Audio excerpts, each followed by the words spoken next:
Hi, good morning. Welcome back to Two English Acres. My name is Kristen, and I'm going to take you with me on a ride to go pick up our meat. Every couple of months, we like to order a couple 100 pounds of beef, chicken, and pork from a local rancher. He's just about 30 minutes north of us. And we decided to start doing that not only because it's cheaper when you buy in bulk, but also because, the animals are humanely raised. And when we started raising chickens, I love my chickens. I mean, my chickens are like my pets. I'm a backyard chicken owner. And we have debated round and round and round about doing meat chickens, and I just don't think that I could do that. So I name my chickens, I raise my chickens from 3 days old. It's a little bit different, and they're not meat chickens. They are layers, but so we want our meat to be ethically, humanely raised. So another thing that I just kind of wanted to jump on here and talk about real quick is something it's been on my mind. It's been on my heart lately. It's no surprise. It's no secret. Everything that's been going on around here with the war and I don't know what I can say, but the plague that we've had for the past couple of years, it's really affected our economy. And food prices, you go to the grocery store and the inflation is everywhere, and gas prices have gone up. And so we've been buying in bulk. We've been learning how to spend our money wisely. And I just want to urge you, if you haven't been, then buy what you eat. Don't go to the store and stock up on 20 cans of peas if you do not eat peas. If you're a rice eater, and you know that, you eat enough rice where if you bought a 50-pound bag, then buy that 50-pound bag now, because if you buy a little bit every month, then it's probably going to be double in price in just a couple of months. I go to my grocery store, into the bakery, and I can get those 2 and 5 gallon buckets. They have frosting in them for free. And you can wash those out, you can dry them really well, and you can store a 40 or 50 pound bag of rice in that. Now, I'm not talking doom and gloom. I'm not talking panic. I'm not a fear mongerer here. It's just things that I've seen in the news and the media. Just a couple of days ago, the USDA, they put out a statement showing the increases. I think beef and veal is up around like 14%.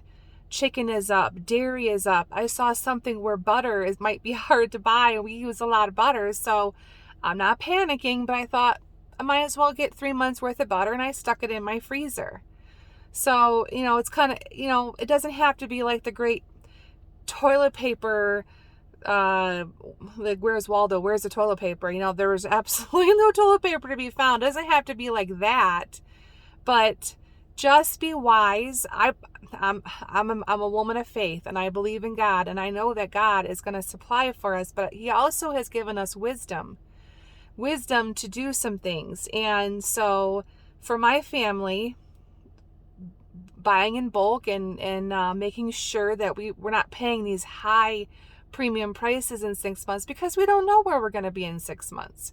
We don't know what the economy, we have no idea. Did we ever think that we were going to have to wear masks everywhere and be quarantined inside? No, we never knew that anything like that could possibly happen. So it's just wise, and it's just smart to be prepared. So let me give you another thing to think about. I am going to do a garden tour of my property. I want you to kind of see where we've come from and what we're doing. We've made a lot of transformations. I am not an expert gardener. Everything that we've done is trial and error, but I just want to challenge you. Right now, you can go to practically any store and you can see grapes. You can buy a grapevine. You can buy apple trees for $35. You can put blueberry bushes in. There are little things that you can do. Even if you're on a small little quarter acre, you can put in your own food.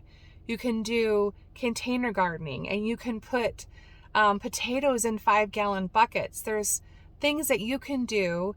And not only is it fun, but if potatoes become a premium, hey, you're pulling potatoes out. You only paid $2-3 for seed potatoes, and you're getting 20 pounds of potatoes. Just things like that. It's worth doing. It's worth trying.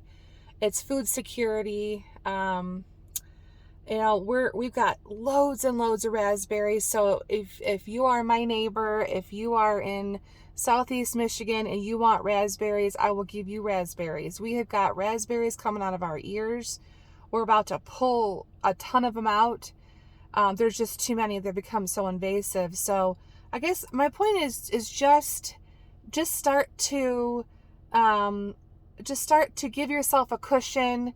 Really pay attention. And you know, we ran out too, and we got a few gas cans and we filled them up because, and this is before the gas hit the $4 mark. So we've got gas if our electricity goes out, to put in the generator, to put in the lawnmower. It's just kind of thinking ahead. What can I do now? Because this isn't going away anytime soon. You know, we thought back in 2020 that we would be normal in 6 months, and here we are 2022 and we're not anywhere near normal. So another thing to think about too are animals. You know, do you live in an area where you can put in chickens? You know, have you seen the price of chicken eggs? Chicken eggs are going up. You know, I sell chicken eggs for fairly cheap, and I can't give them away yet, but I was at Costco the other day and they were flying off the shelf at a really expensive price. So I don't know, go figure that one. But. So like I said, I don't want to cause panic or anything. It's everywhere. You know, if you have ears and eyes, you can hear everything going on in the world. And you know, I just want to share a little piece of what's going on in my mind and my heart. And, you know, I want my family, I want my friends to be okay. And, you know, I don't want it to come down to a point where it's like, do I put gas in my car this week or am I going to buy groceries? You know, everything is just so expensive. So I am on my way to the farm, and I'll see you later.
Okay, so I just wanted to hop back on here. Yesterday was Saturday and we ran out of time.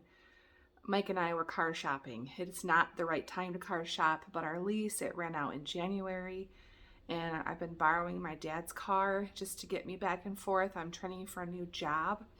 We did find our car, more on that later, but so I wanted to kind of show what I picked up at the farm yesterday, and I did some price comparisons. Okay, so on Tuesday of last week, I ordered 70 pounds of meat. I ordered pork chops, chicken, legs, thighs, bacon, a roast, sausage, suet, and ground beef. So I did some price comparisons to my local grocery store, and for 70 pounds, we paid roughly $320. That was $4.87 a pound at the farm. And at Meyer Now, the prices, it was $375.10 for the 70 pounds of meat, and it was $5.35 a pound. So you can see I don't know. It's not necessarily just buying in bulk. I think that the grocery stores are really, really expensive right now. And I like to know where my meat comes from. I had this conversation with the rancher yesterday, and it made me feel so good when he said, I love my cows. Now that I know that everything, each cut of meat is worth a different value. You know, bacon can be up near $10 a pound now, and it's going to keep going up. It's the same price at the farm still, which I'm grateful for. Chicken was the only thing that he did have to increase this week because if you've not heard, there is an avian flu going about, and we have to be really, really careful with our chickens. So I have to organize my freezer anyway. And like I said, we ran out of time yesterday, so we just sort of threw everything in the freezer. And I pulled it all out so I can organize it. You know, when you have a deep freezer and you put a lot of meat in it, you have to know where that is, or you're digging and digging and digging. And we were going to get a tall standing freezer and upright this year. Everything is just so expensive. So we did settle for another chest freezer, but it's a good size, and now we'll have two. So I want to do a lot of organizing with that. So I did pull it out. I wanted to show you what 70 pounds of meat looks like, and you know, how it can benefit if you do buy things in bulk. And also it's great to support the farms. So let me show you this. Okay, so I like to get the chicken thigh and leg quarters. These are fairly inexpensive, and they make great recipes for like chicken and dumplings, chicken pot pie. I throw it in the crock pot, tear it up, throw it in the freezer. It's great. Chicken quesadillas. These are the 2-pound packs of the chicken breast. I have got 20 pounds of that. This is beef tallow. If you don't know what beef tallow is, it is the fat around the kidneys, the organs. And last year for Christmas, I actually rendered down tallow. I would like to do a video on that. And this is 6 pounds of tallow. And this right here is what you get. So this right here looked like this, and I rendered it down, and this is what you get from 6 pounds of tallow. It's a brick, and I made like hand lotions out of it, and I'd like to try my hand at soap making and candles. And then that's 20 pounds of ground beef. I wanted to try the roast. That's a 3.5 pound roast. I asked for 3 pounds. Obviously, you know, they can't cut it right to 3, so it comes out at 3.5. So you do pay a little bit extra than you think you're paying, because it's not going to be right down to the exact pound. We had never tried their pork chops, so I just got a couple packs of pork chops to try. I do not like pork chops. Mike loves them, so we'll see. And then here's our bacon. Let's see, 6 pounds of bacon. And he makes his own sausage, and it is absolutely delicious. We love it. I make sausage rolls. My husband, I mentioned before, Mike, he's from England, and so I do want to do a video on making some sausage rolls and different English dishes. But yeah, this is what 70 pounds of meat looks like. I need to get it back in my freezer. It is gorgeous out here. Can you hear the birds? I don't know if you can hear the birds, but it's just so peaceful and it's beautiful. We've been waiting for a day like this. We've got a couple nice days, but I think that spring is finally here. Days like today, we like to clean out the chicken run and the chicken coop, and Mike, he's been cutting back a lot of weeds, getting the garden ready. And anyway, thanks for hanging out with me. I'm going to enjoy the rest of the day, Palm Sunday, and let me know down below what you're doing. Are you doing anything special to plan and prepare for more hard times to come? Are you not worried about it? Let me know. Let me know what's up. Till next time, take care and have a blessed day. Bye-bye now.